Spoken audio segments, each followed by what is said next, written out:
Hello everyone, investment scams rampant. Please vigilant and discerning. Do not trust information from unknown sources.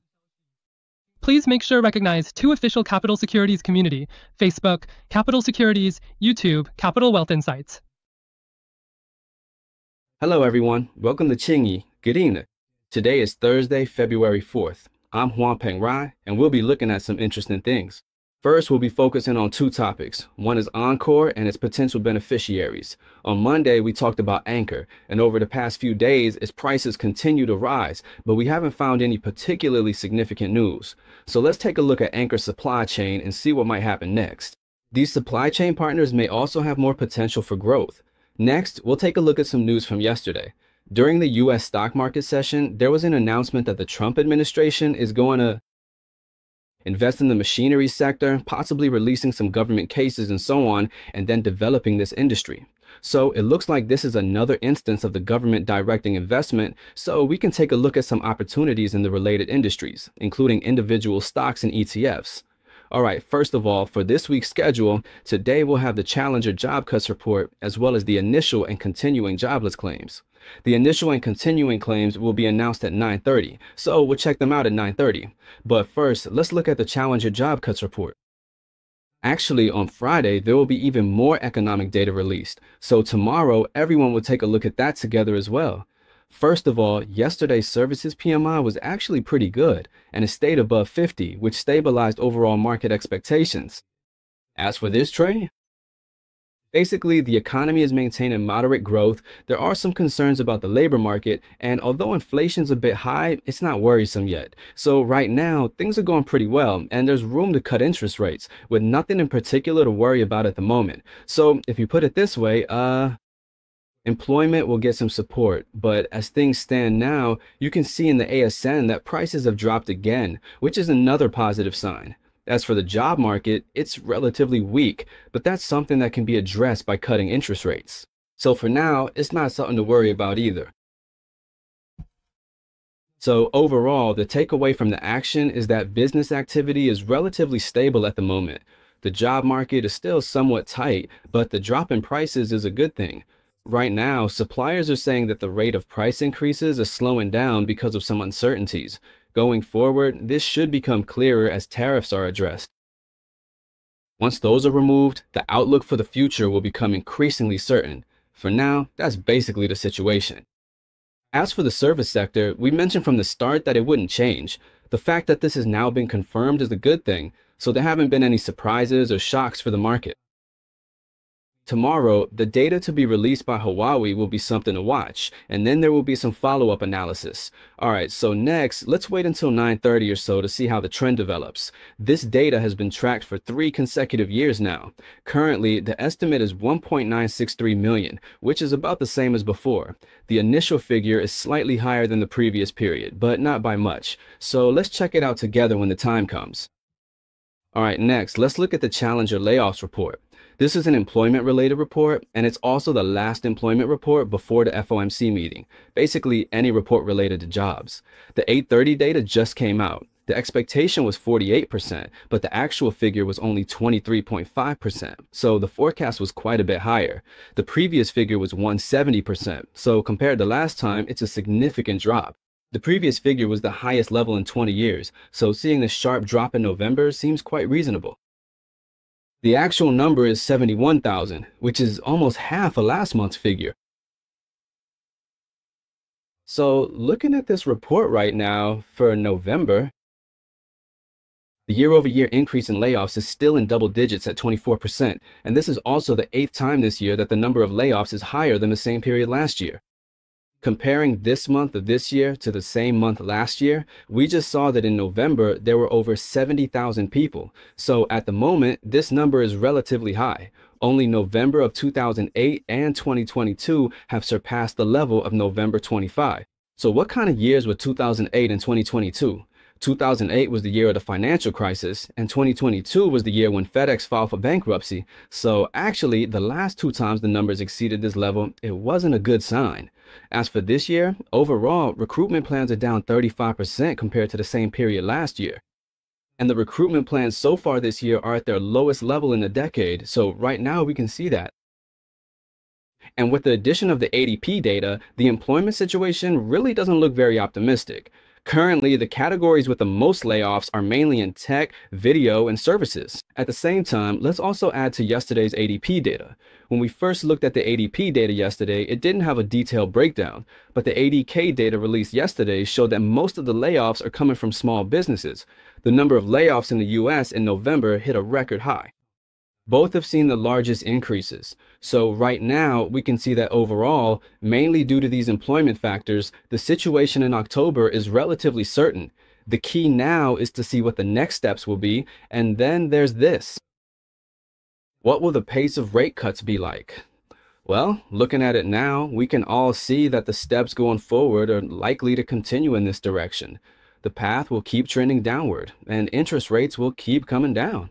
The US dollar is still relatively weak and is moving in tandem with the rate cuts.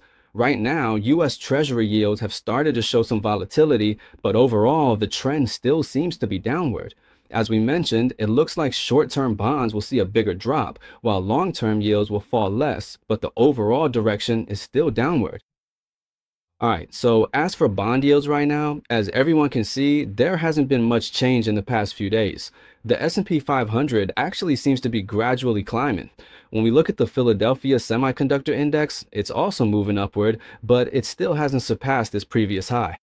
As for the NASDAQ composite, it's relatively weak at the moment, but the semiconductor sector is actually doing pretty well.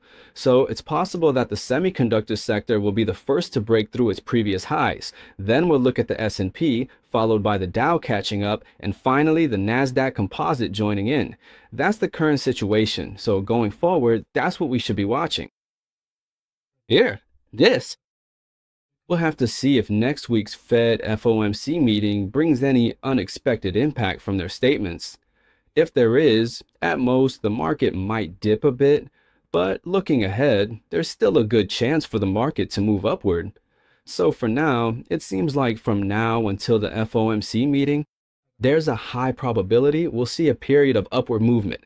Then, if the FOMC does bring any surprises, like if they're a bit more hawkish than expected, there might be a slight dip. But after a few days, the market could continue to rise again. So right now, aside from the few days right after the meeting, it looks like from now until the end of December, there's a strong chance for an upward trend. This upward momentum could even carry into January. That's how things are looking at the moment. All right, so right now it's actually the small cap stocks like the Russell 2000 that have gone up a lot. I took a look at the internal distribution and some individual stocks have surged dramatically. So overall, that's the main reason for this movement. On average, it's easy for the index to be influenced by extreme profit taking. So overall, the gains are still relatively moderate. All right, so where are we at right now? As for the top performers recently, they're actually not tech stocks, but rather healthcare and quality-driven related stocks. However, at this point, their levels are about the same. So going forward, the upside for healthcare is pretty limited. Tech stocks, on the other hand, are likely to rebound, and right now their prices are relatively low. So if you're looking to position yourself ahead of time, this is actually a pretty good low point because a lot of tech stocks hit their highs back in September and October and have since seen a significant drop.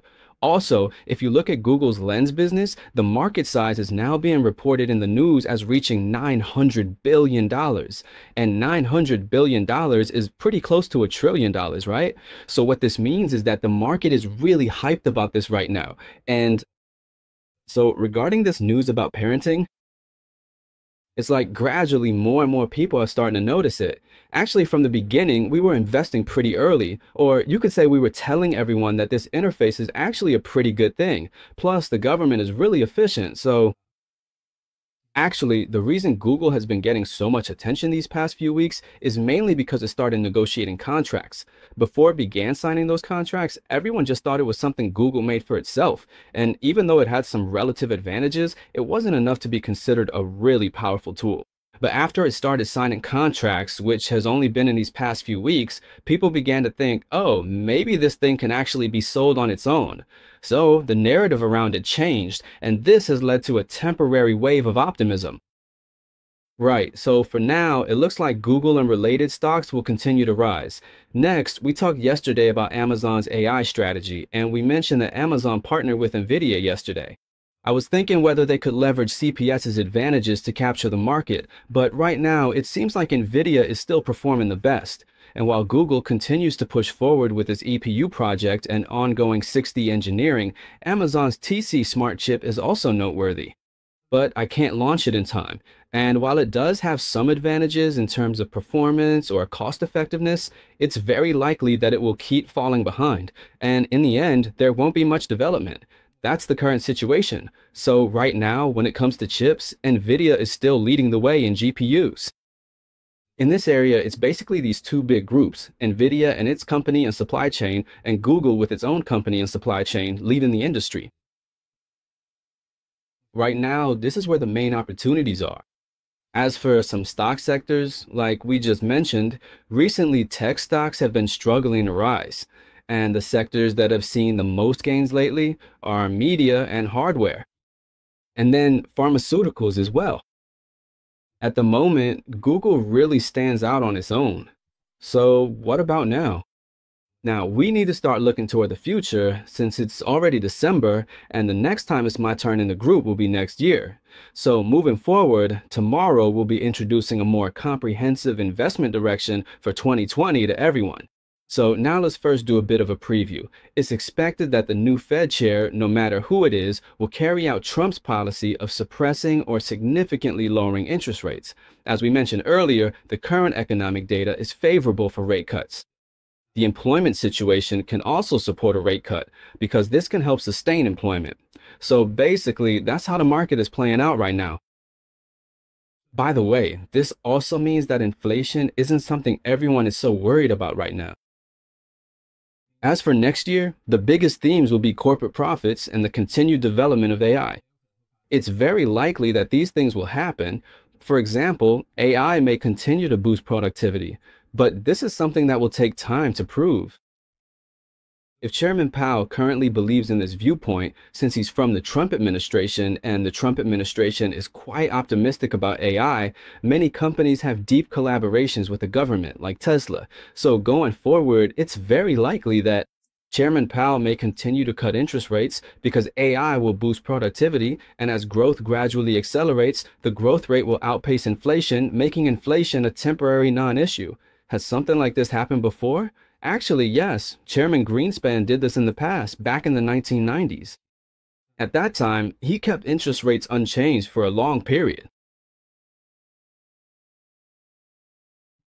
So now, looking at the slides, are you all looking at the slides? We're on page 19 now. Wait, actually, it's page 12.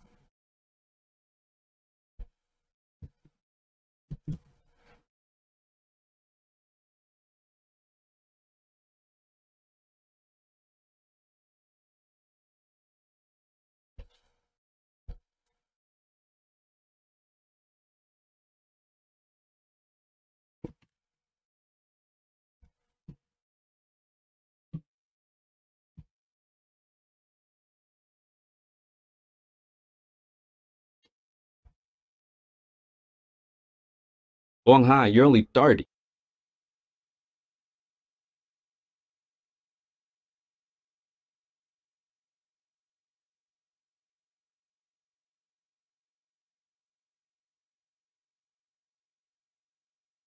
All right, so everyone should have received the slides I sent out before the market opened at 8:30. You can also request the slides from a broker. Let's just keep going for now, but honestly, it's quite different without the visuals. Let's see if things get better in a bit.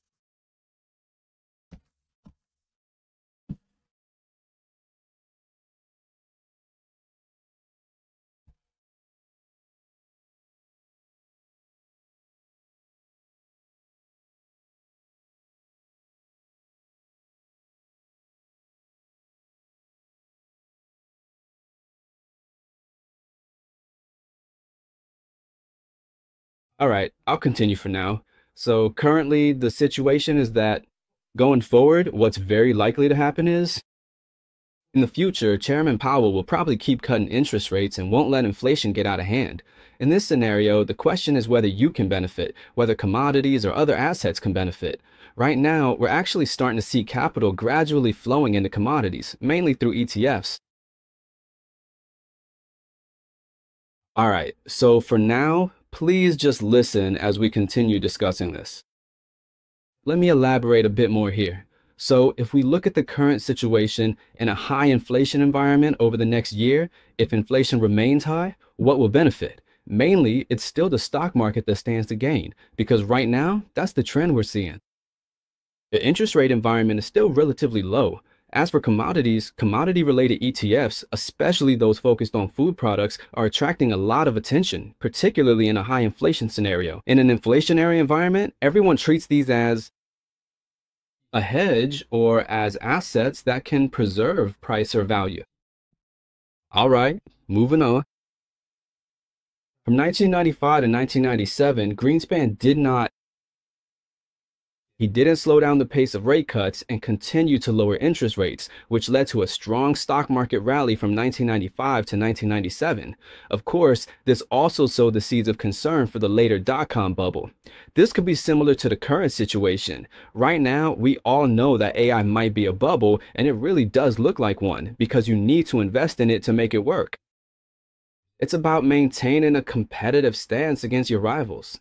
If you don't invest, you can only watch as others take over the market. So this is something that everyone feels compelled to do. Right now, it looks like this bubble is taking shape. So, going forward, if the Fed continues to act this way, then actually the stock market next year should have a lot of room to rise. But at the same time, this also sets the stage for a major drop in the future. It has provided higher possibilities, something like that. Right now, actually, productivity hasn't really improved, but productivity data is always stagnant, or at least it updates very slowly. So at the moment, you can see that productivity hasn't changed much, but looking ahead, productivity actually has a good chance of, when the data gets updated, the old numbers are revised upward. This was actually the case from 1995 to 1997. At that time, the current productivity data didn't show any significant changes. In fact, there was even a decline. But back then, Greenspan insisted. He insisted that it had to be done this way. Later on, when they went back and updated the data, they found that productivity at that time had indeed increased. So this is very likely what could happen in the future as well. Productivity will rise, but we just can't see it in the current moment. And then the numbers might temporarily. People won't worry for a while, but labor will keep declining and the stock market will keep going up. So related ETFs and the commodities themselves might also rise, and precious metals will go up too. Okay, so after talking about these subsequent market changes, let's take a look at some institutional perspectives.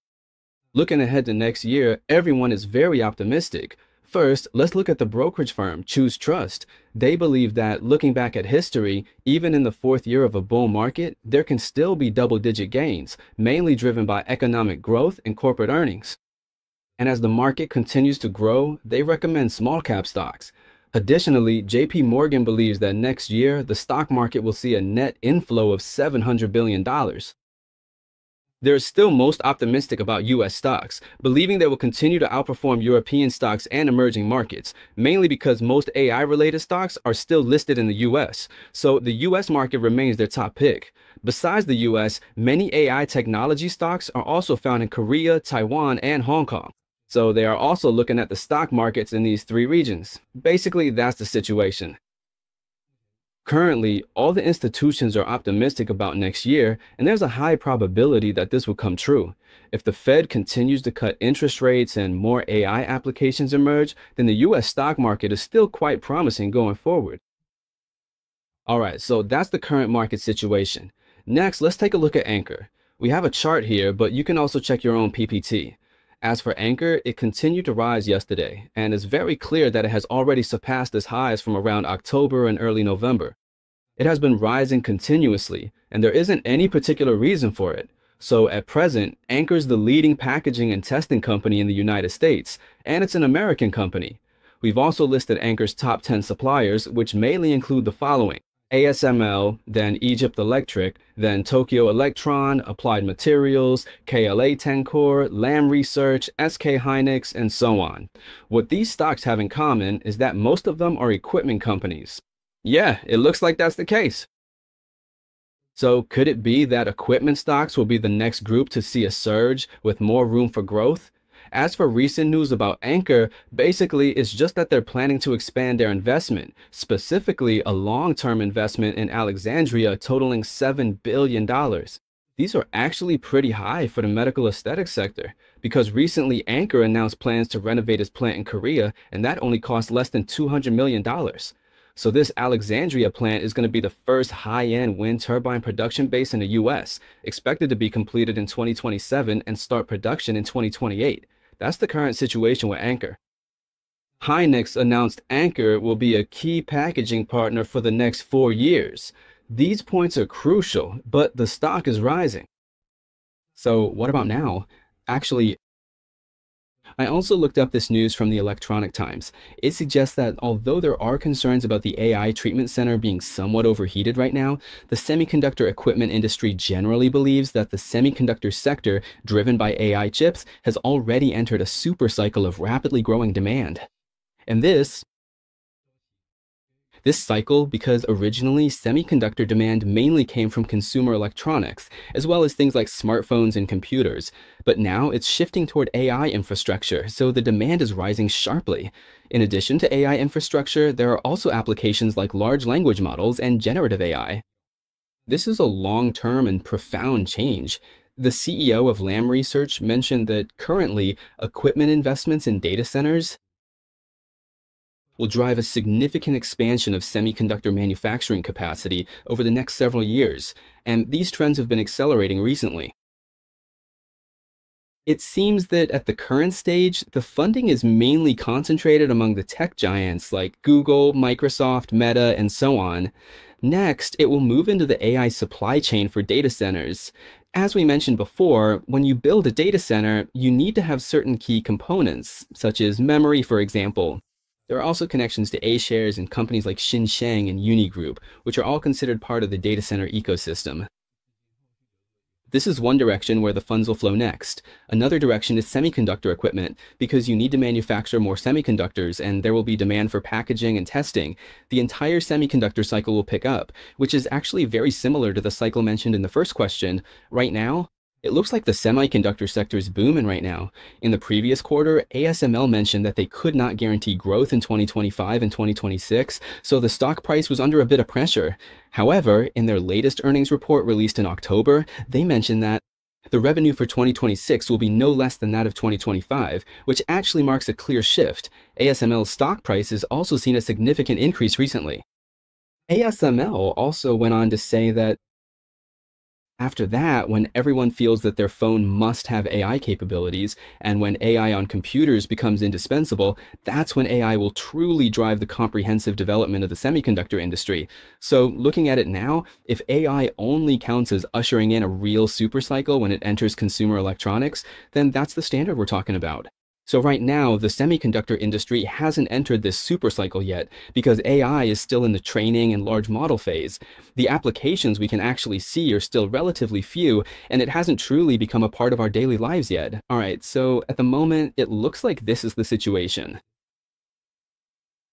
As for what comes next, actually, it's like this. For there to be a real surge in chip demand, we still need to see more AI applications in consumer electronics. So at the moment, the semiconductor supercycle hasn't arrived yet, which also means there's still an investment opportunity. There's still room and time to position ourselves. So right now, we're starting to see some hardware products incorporating AI, like VR or AR glasses and so on. Phones and PCs are also integrating more AI features, but at this point, it hasn't really exploded across the board yet. Looking ahead, we can actually see that. In the past, semiconductors were mainly in demand for phones and AI. That was the primary need. But now, demand is starting to emerge on a much larger scale, especially from large models and server systems. In the future, even more of that demand will come from us. Devices refer to the devices around us. This actually adds on top of the large models and server systems we already have. So in the future, semiconductors will still have a lot of room for upward growth and demand. Besides that, actually, it's also possible that the recent rise in equipment stocks is due to capital rotation, and they didn't go up in the first quarter because, compared to other sectors, the gains in equipment stocks didn't rise that much. These industrial stocks related to education support centers actually haven't seen big gains. Many companies' stock prices were high at the beginning of the year, then dropped. So if you look at the whole year, their overall increase is actually pretty average.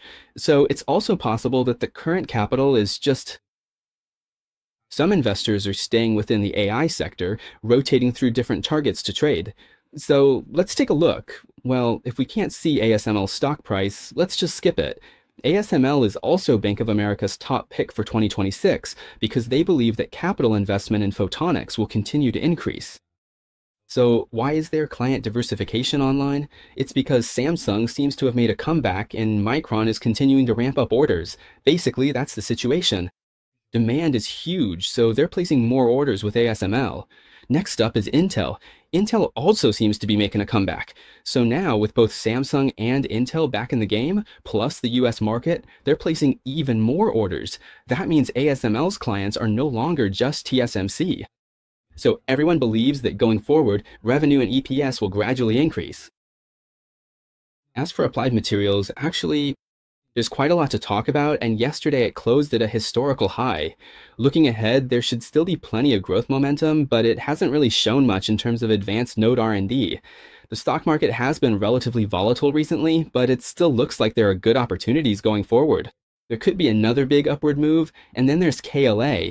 KLA's stock price is quite high, so its momentum might be weaker compared to other stocks. Still, it's a stock worth keeping an eye on going forward. All right, so now, looking ahead to the end of the year, many companies have already seen significant gains in pullbacks, but by quarter 2 or quarter 6, companies with strong fundamentals will be favored. So right now is actually a good time for everyone to seek out these quality companies. So which companies in Shanghai are there? For example, we can look at PLTR, TM, AMD, and so on. In fact, many companies have experienced a noticeable decline recently, so it's a good time to consider building positions in batches.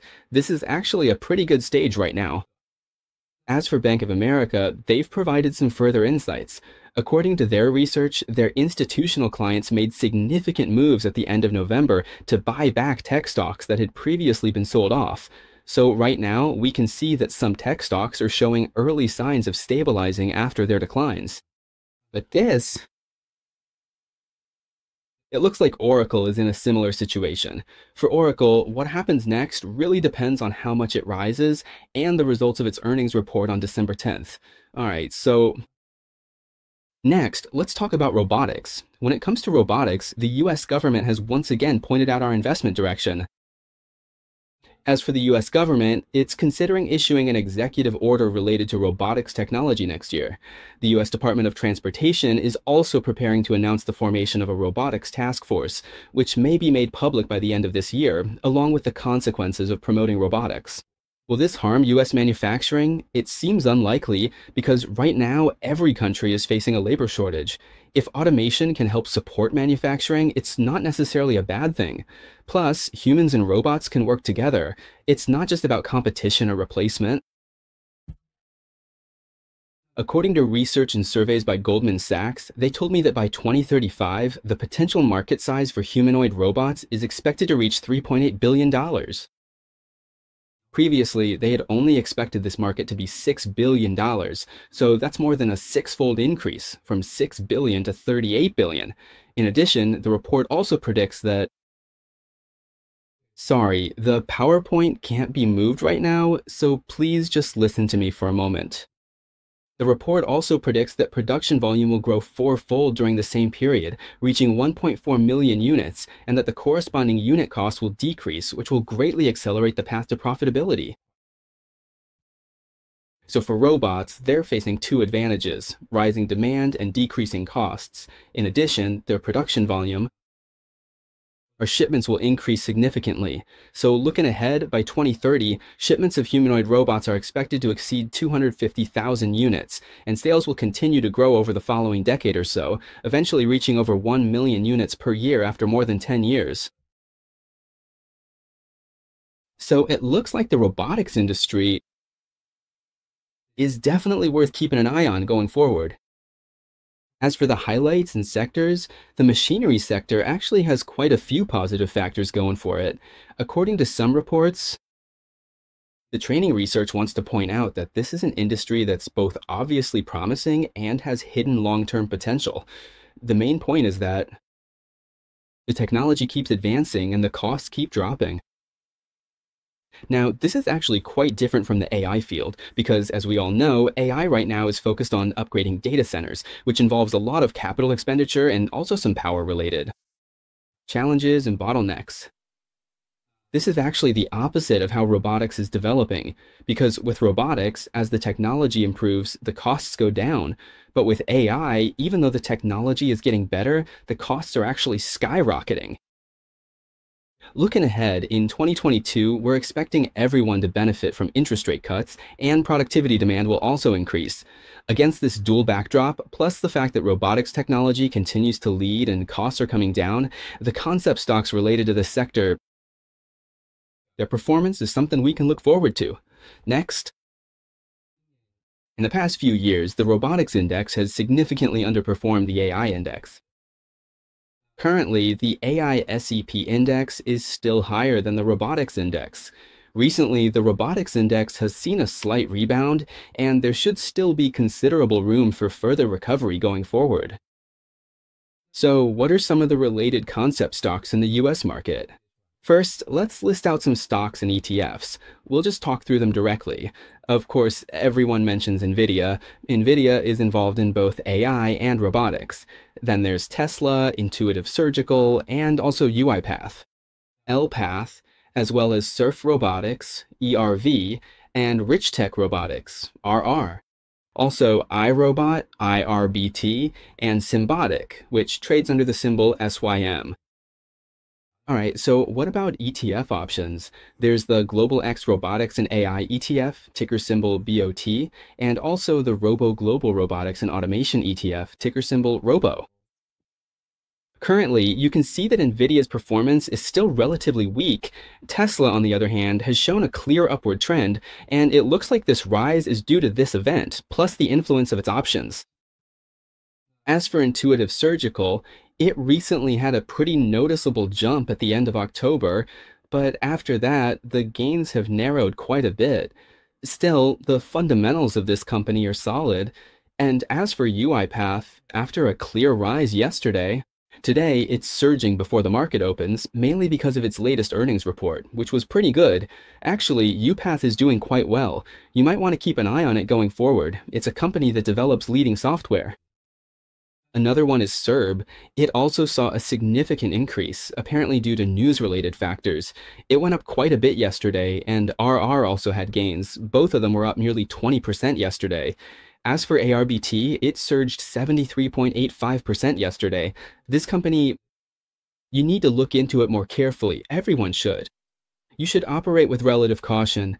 As for this company, honestly, before this news came out, its stock had already dropped to almost nothing because it looked like the company was about to collapse.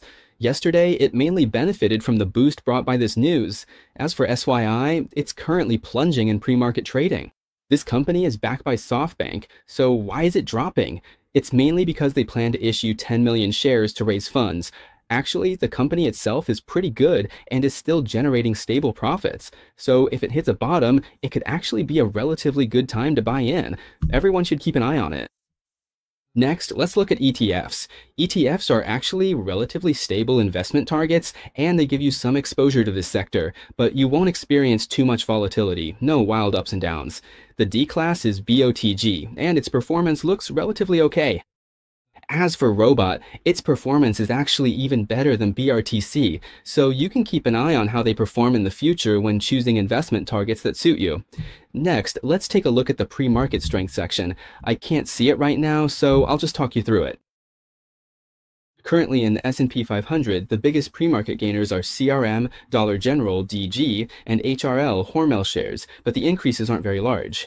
The region is up 5.7%, and then as for Home, this should be a service company, up 4.73%. That's for the S&P 500. EL also had a pretty good increase, ranking in the top 5. As for the top 10, well, Some important companies like Turtle are continuing to rise in pre-market trading. Then, moving on to the 15th to 20th spots, there's GVAP, and in 23rd place is Google. As for the declines, among the stocks that fell, there's MU. Currently, it's because they sold off something that everyone thought was pretty good, so the stock dropped, and this also dragged down the NDX. Or WDC also made the list for pre-market declines. It looks like equipment stocks, just like we talked about, Mattel and LRCX also saw slight drops in pre-market trading. Now let's take a look at the current trading volume. As you can see right now, Nvidia and Tesla are the main companies rising in pre-market trading with the highest volumes. Other notable gainers include ADM, and among the ones we just picked out, Google and Merck.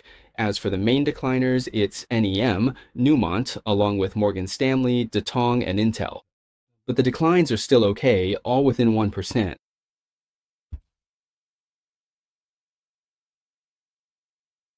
So let's take a look at the overall US market.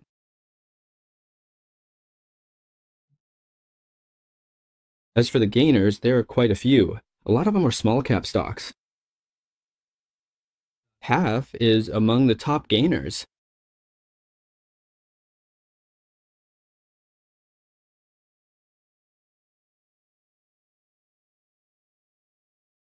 On the downside, there aren't any particularly significant names. Snowflake is among the more active ones, and some factors there. Now, looking at the volume, currently, in terms of volume, the biggest pre-market gainer is PMI. Its stock price is quite low, under $5. Yeah, it's shown a pretty clear increase, and that's a company we just mentioned. As of now, it's still not leading. Tesla, on the other hand, is seeing a pretty clear pre-market rise. Let's take another look at this. Now, looking at the continuing claims, for the initial claims, the actual number is 191,000, which is lower than expected and also lower than the previous period.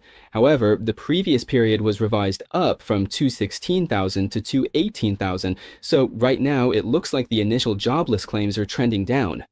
The number of people hasn't reached a new high, it's still going down, so that's a good thing.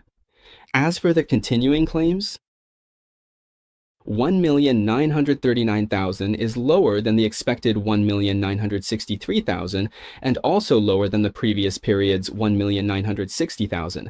The previous period was revised down from 1,960,000, so right now everything looks...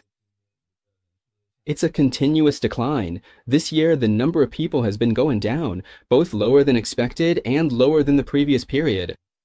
Currently, in US pre-market trading, S&P 500 futures don't have a clear direction. It's just fluctuating. Oh, as for the NASDAQ 100, it's also fluctuating and it looks somewhat weak.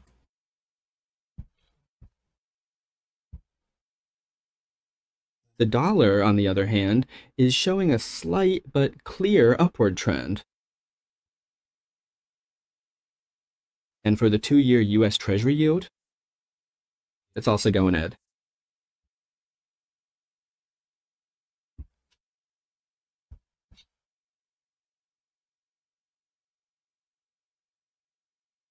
And the 10-year is also rising, so you can see that right now, in stock index futures before the market opens, there isn't any significant volatility. It just looks relatively weak and the dollar's trending downward, and then both short-term and long-term bonds have slightly rising yields, but that's the current situation. Alright, and that's all for today's evening update. Thank you all for watching.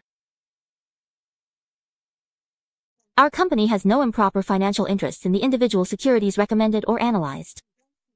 The information in this program is for reference only.